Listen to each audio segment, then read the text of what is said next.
Op gets pregnant and makes plans to medically terminate the pregnancy, but her best friend steals her termination pill to save the baby because she had a vision that it would cure Ebola. Posted by a deleted user in 2014. Since Op's account has been deleted, the title to find this post is, "My roommate and best friend threw out my termination pill and has generally gone insane. I have no idea what to do. My best friend Sarah, 20F, and I, 21F, have been friends since she was a freshman and I was a sophomore in college, about 2 years since I met her. We were assigned to be roommates, got along great, and decided to room together for the next year, my junior year. We never had any problems before this and were inseparable. We are even in the same sorority and have the same major, nursing. A few weeks ago, I found out I was pregnant by my boyfriend Harold, 22M. We've been dating for a year and a half, and he's a wonderful man. We discussed what to do and decided that termination was the best choice for both of us. I opted for a medical termination, and since Harold couldn't drive me to the clinic because he had a final, Sarah agreed to go with me. Sarah was originally very supportive and held my hand as I took the first pill in the office. She was in the room when the doctor explained that I should take the second pill after 24 hours and that I would need to do it at home. Harold came over after his final to keep me company and spent the night. After a night of cramping and bleeding, I woke up yesterday morning to find that the second pill was missing from its pack. I had placed the pill on my nightstand so that I wouldn't lose it. The pack was still there, but the pill was gone. Sarah is the only one with access to my room. We have separate rooms but share everything else. I asked Harold if he had touched the pill, and he said no. Why would he, if he doesn't want this child any more than I do? That left Sarah as the only suspect, so I waited until she woke up to ask her about it. That's when she completely lost it. She started screaming at me, calling me a baby killer, and saying that she hoped I would bleed out from the termination. Then she told me that she had a dream my child would grow up to cure Ebola. I am absolutely serious, and that she threw away my pill to protect my child, along with the extra birth control packs I had gotten from the school nurse to last over the summer. She even took photos and uploaded them to Facebook with the caption, "Op is a baby-killing WHRE who can't keep her legs shut." Luckily, all of her friends and our sorority sisters instantly defended me and told her how crazy she was. Reddit, I'm stuck in the same room as her for all of our summer classes, which will last until July. We are in the same sorority, we'll have to see each other twice a week until I graduate. Is there anything I can do legally? Is what she posted online illegal? She is a nursing major in clinicals?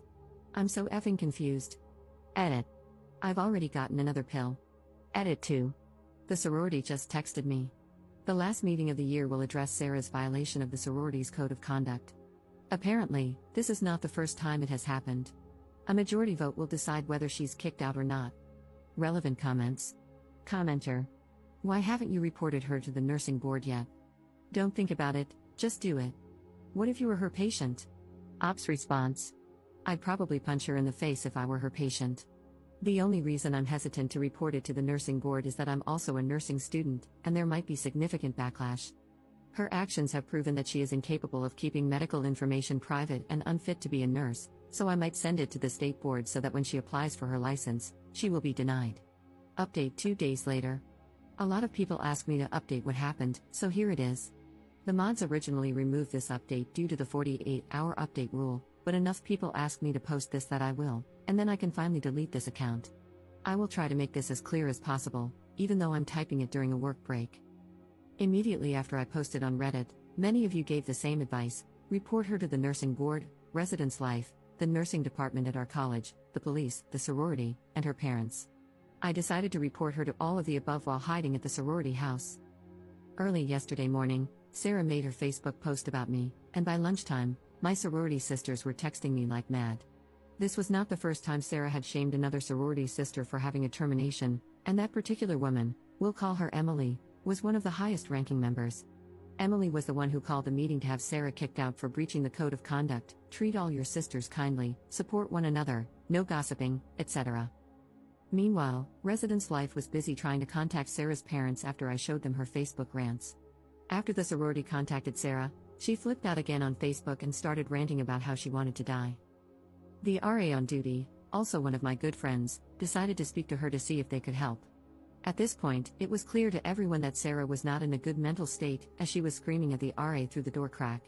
Sarah refused to open the door, so the RA escalated the situation, and no one saw Sarah again until the sorority meeting.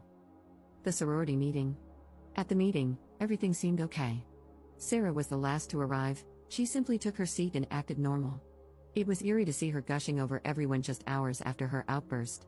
Only about half of the sorority was present, but the president decided to proceed regardless. It took just 2 minutes for us to vote unanimously to kick her out. Emily sat next to me the whole time. To put it mildly, Sarah did not take this well. She turned bright red, spit on the ground in front of Emily and me, and ran out of the room screaming. We called campus police on her as she left. After the meeting, Sarah returned to our dorm room. The Reese Life administrator tried to speak to her, but she refused to answer the door for over 20 minutes.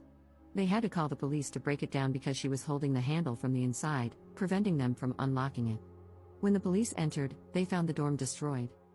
All the furniture had been smashed, or scratched if it was too heavy, the carpets were covered in food from the refrigerator, and she had painted random swear words on the wall in what appeared to be blood, though she had no visible scratches, so who knows where it came from. They found photos of Harold covered in lipstick in her purse, not just kiss marks, but his entire face colored in with lipstick like a crayon. She resisted when the police tried to peacefully convince her to go to the hospital. Sarah was taken in for a psychiatric evaluation and charged. I'm not sure of the exact charges, but I know they included unlawful possession of prescription medication since they found my pills in her purse, with my name on the labels. She is still in the hospital today undergoing evaluation.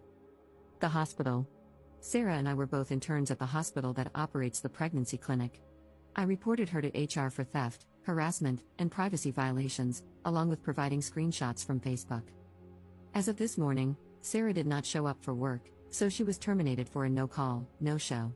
HR had me in their office for an hour, asking if I wanted to press for a HIPAA investigation. It turns out some of her Facebook rants contained information that could only have been obtained through patient records. I have no idea what specific information it was, as the HR representative discovered it. I agreed, as there was no reason not to have Sarah investigated. HR also independently notified the nursing board and the nursing department at my college, separate from my reports. Conclusion. So I think that's pretty much everything. Sarah has been arrested and charged, kicked out of the sorority, fired from her job, removed from the dorms, and reported to the proper authorities multiple times. I still care for Sarah with all my heart because I recognize that she is severely mentally ill. I will always blame her for what she did to me, but I know that the person who hurt me wasn't the best friend I had known for years, it was someone different. Physically, I'm feeling fine after all of this. Harold and I are considering getting an apartment off campus together. If that doesn't work out, I will stay in the sorority house. Sarah's parents have promised to reimburse me for the abortion costs, $400, because they know I did nothing wrong. I'm grateful for their support. Edit. A lot of you think that I was too extreme, but there was nothing I could have done to make her get help. I miss my best friend more than any of you critics could ever realize. Don't judge me for doing what was best for everyone involved, including myself. Her right to sympathy ended when she deliberately chose to steal from me, slander my name, destroy my laptop and possessions, and refuse help from everyone who tried to assist her. Relevant comments.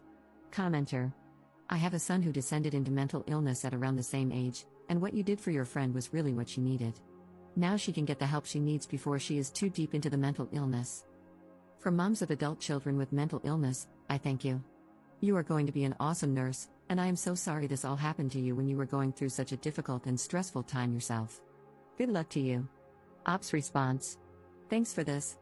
Her parents are actually glad that she was arrested because she wouldn't have gone to the hospital any other way. We tried to convince her to go, but she wouldn't budge. I hope I keep my backbone through this, but even though it's hard, I still care so much about her, and I will be checking on her through her parents on a regular basis.